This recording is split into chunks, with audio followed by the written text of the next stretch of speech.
Graça e paz, igreja. PG falando aqui. E vamos para o último vídeo do capítulo 2. Nós já estudamos o que é idolatria, como ela começa no coração, quais são os ídolos modernos e a base do primeiro mandamento. Mas hoje chegamos à pergunta mais importante de todas: como me livrar dos ídolos e qual é o caminho bíblico para fazer isso? Pastor, isso é bem sério, porque depois de tudo que estudamos nesse capítulo 2, eu percebi que eu tenho ídolos e vários ídolos no meu coração. Então como é que eu saio disso? A Bíblia tem a resposta, porque a Bíblia não apenas traz o diagnóstico do problema, ela mostra o caminho completo de libertação desse problema. E esse caminho começa muito antes de qualquer mudança de comportamento externo. Ele começa com 4 movimentos fundamentais que vamos ver a partir de agora. Então começa logo, pastor, não podemos perder tempo. O primeiro movimento é reconhecer e confessar a idolatria. E isso começa com uma oração corajosa. A Bíblia nos ensina a pedir: examina-me, ó Deus, e conhece o meu coração. Prova-me e conhece os meus pensamentos. E vê se há em mim algum caminho mau e guia-me pelo caminho eterno. Pedir que Deus revele os ídolos do coração é o primeiro passo. Não é o homem que descobre seus próprios ídolos, é Deus que os revela pela palavra. Ok, então Deus vai me ajudar a enxergar pela palavra os ídolos que estão no meu coração. Exato. E uma vez reconhecidos esses ídolos, nós precisamos confessar. Se confessarmos os nossos pecados, Ele é fiel e justo para nos perdoar os nossos pecados e nos purificar de toda injustiça. Veja, a confissão não é apenas admitir um erro intelectualmente. É concordar com Deus que amamos, confiamos e tememos coisas acima dele e que isso é pecado. Tá bom, pastor, mas como é que eu sei quais são os meus ídolos? Porque às vezes é difícil de identificar. Ótima colocação. Algumas perguntas nos ajudam muito nesse diagnóstico. Então, por exemplo, o que me faz mais feliz do que Deus? O que, se eu perdesse, sentiria que a minha vida acabou? De onde vem a minha segurança real? Ainda, que coisa eu vivo defendendo a qualquer preço? Essa é uma boa pergunta, hein, pastor? Com certeza. Porque você vê que tem gente que não fala do Evangelho, não fala de Jesus, não fala de Deus, para não perder amigos, mas brigam e defendem outros assuntos e outras coisas como se não houvesse amanhã. E por isso, as respostas honestas a essas perguntas vão revelar muito sobre o que ocupa o trono do meu coração e do seu coração. Certo, faz sentido. O segundo movimento é ver a idolatria pelo que ela realmente é. A idolatria é um pecado grave, enganoso e devastador. A idolatria não é apenas um defeito cultural, uma fraqueza humana compreensível. Pastor, eu já vi algumas pessoas crentes acharem muito bonita a fé de pessoas que não creem em Deus. Pois é, isso é idolatria. Isso é quebra do primeiro mandamento. É o que a Bíblia vai chamar de adultério espiritual. É trocar Deus por melhores amantes, por amantes falsos e decepcionantes. A Bíblia descreve isso de forma impressionante quando Deus lamenta: o seu povo trocou a sua glória por aquilo que não aproveita e abandonou a ele, a fonte das águas vivas, para cavar para si cisternas quebradas que não retêm água. Em outro texto, Deus não faz roteios. Portanto, meus amados, fugi da idolatria. Em outro texto, descreve a tragédia. Mudaram a verdade de Deus em mentira e adoraram e serviram a criatura em lugar do Criador. Poxa, pastor, isso é bem sério, hein? Exato. Ver a idolatria com essa seriedade é o que nos motiva a buscá-la de forma tão radical e não apenas superficial. E o terceiro e mais importante movimento é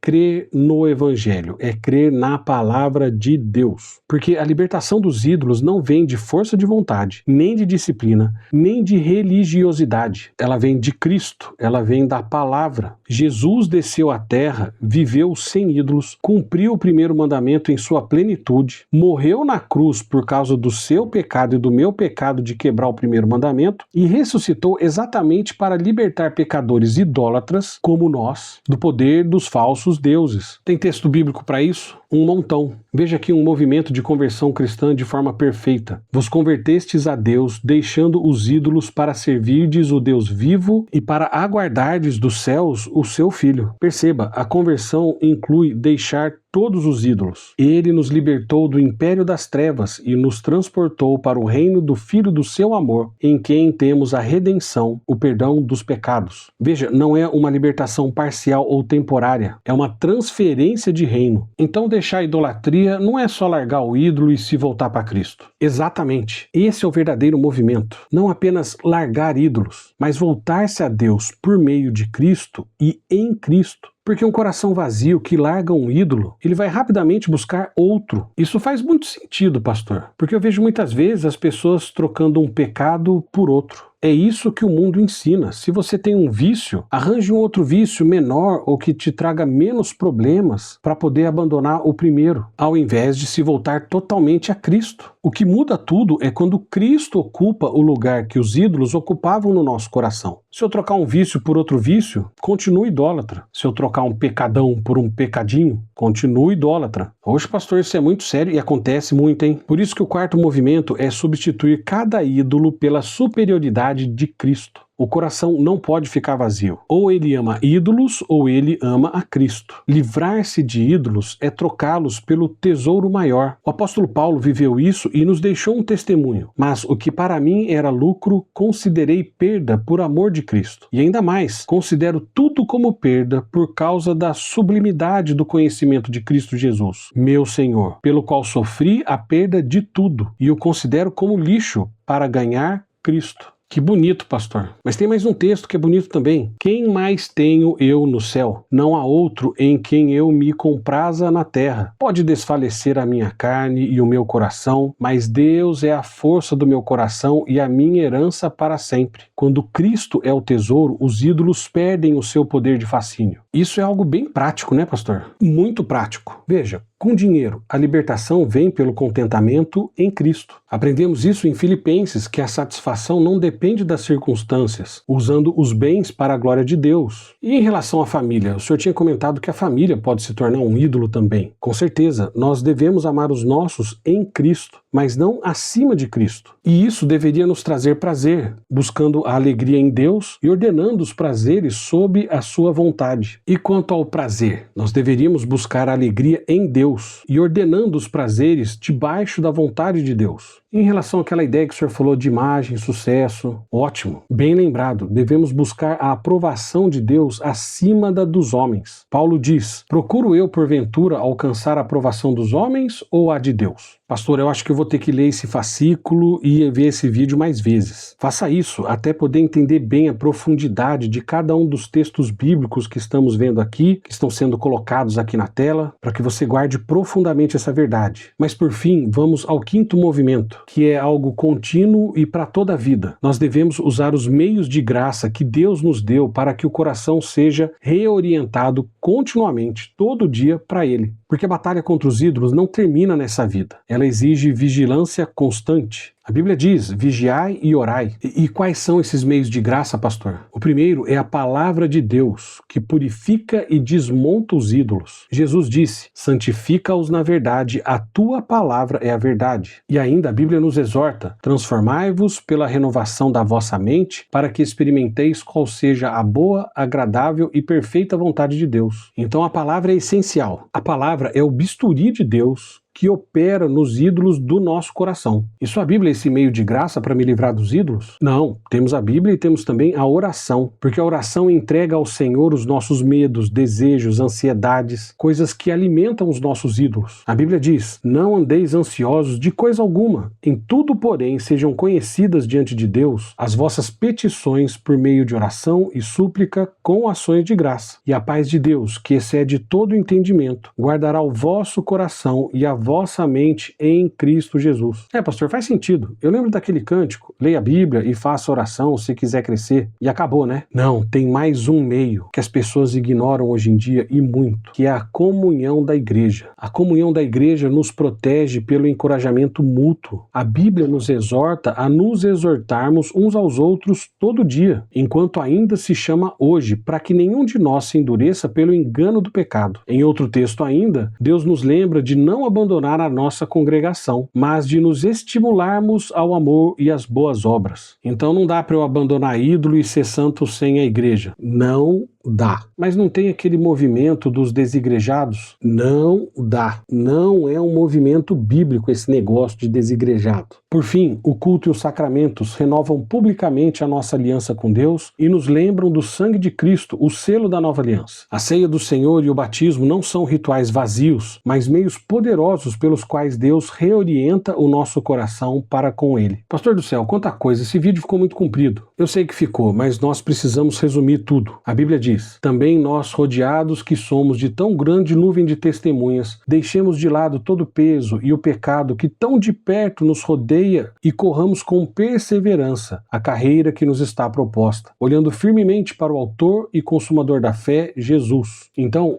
olhos fixos em Jesus. Esse é o caminho. Em 1 João 5,21 fecha com a instrução mais simples e mais profunda ao mesmo tempo. Filhinhos, guardai-vos dos ídolos. A carta inteira de 1 João mostra isso. Como nos guardar dos ídolos. Permanecendo em Cristo, na verdade e no amor, através da Bíblia, oração e comunhão. Mas ok, vamos acabar logo com esse vídeo com o capítulo 2. E vamos orar para que Deus nos conceda olhos para ver nossos ídolos, e coragem para confessá-los, e graça para encontrar em Cristo o tesouro que nenhum ídolo jamais poderá ser. Porque na nossa igreja só vai para o inferno quem quiser. Então, leia a Bíblia, estude a Bíblia e medite na Bíblia.